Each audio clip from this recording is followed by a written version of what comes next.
Hey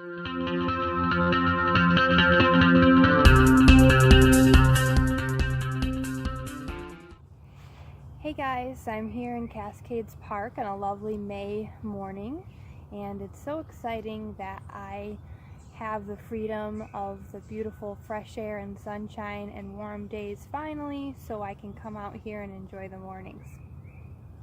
Today I wanted to talk to you a little bit about the advantages and disadvantages of solo travel, specifically solo female travel, because I know a lot about that because I am a female, but I truly recommend solo travel for anyone, man or woman.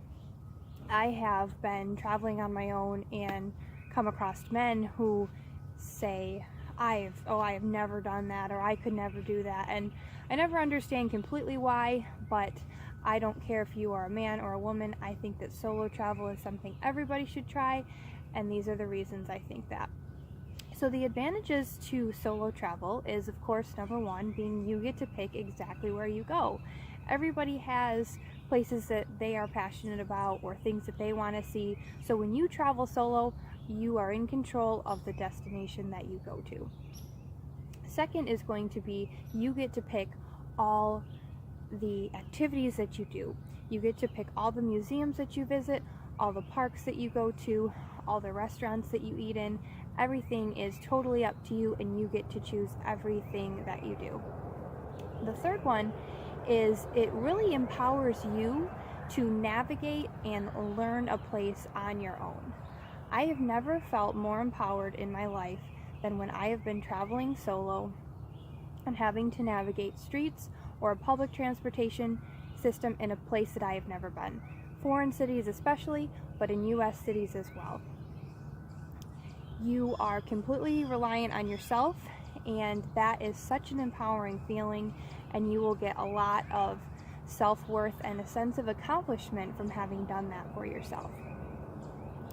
Now, those are, of course, the wonderful reasons that I recommend doing solo travel.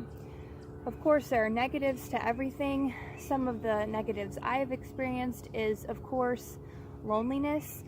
When you're traveling on your own, obviously you're on your own, you can meet other people, which is kind of nice. I'm relatively outgoing, so once in a while I will meet people, but I want to feel really safe with them. I don't just, get together with people I don't feel comfortable with, but you can feel a little lonely. I did, especially on my recent trip to Savannah, because it was kind of a romantic city, actually. There were tons of couples, tons of prom goers, groups of friends. So when traveling on your own, you might feel a little bit secluded. That's not usually a problem for me because I'm an only child and I'm used to spending a lot of time on my own, but that can definitely be a factor. Second is you can't share accommodation costs with anybody. It's nice when you are traveling with someone and you do have to stay in a hotel or other kind of accommodations. You can split that cost with someone. I usually travel to visit someone, so I don't have that problem, or when I do need to stay in a place, I usually stay in a hostel or a very cheap hotel, so I try to keep that cost down.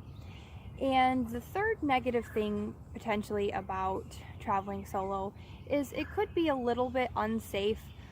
On my recent trip to Savannah, I got into a very small minor car accident with my rental car, and it was, it very well could have been because I was on my own. I didn't have a navigator. I was navigating on my own, and I had to be reliant on myself for everything in the car, and I probably would have felt a little better having somebody else in the car with me to kind of share the navigation and things like that. And as a woman, you do have to be vigilant when you are traveling alone, making sure of your surroundings at all times, and you have to do that at all times anyways.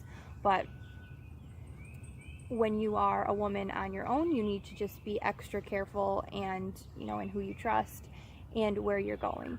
So researching the place that you're going to go first is great because you can be a little bit more familiar with the surroundings and know the safety, pluses or minuses before you go. So those are the reasons, those are the advantages and disadvantages, the pros and the cons to solo travel. weigh them for yourself, but I absolutely recommend it. Again, it's the greatest sense of accomplishment I've ever felt in anything, the solo travel. I solo travel a lot because I'm in a position that I don't really have a lot of friends that have the free time to be able to go lots of places, and I've always been of the mindset that just because I don't have somebody to go with doesn't mean I shouldn't do things that I want to do. So again, growing up an only child, I'm used to being on my own. I've been very independent throughout my 20s and early 30s, so I don't have a problem with doing things on my own, and I don't want to let being on my own hold me back from doing things that I really love and seeing places that I really want to see. So I hope I've persuaded you to give it a try. It doesn't have to be going abroad. It doesn't even have to be going to a new state. Try it out by going to a new city by yourself, even someplace just within driving distance within your own state, and let me know how you feel about the accomplishment and the sense of empowerment that you get from solo travel. Thanks for watching. Bye.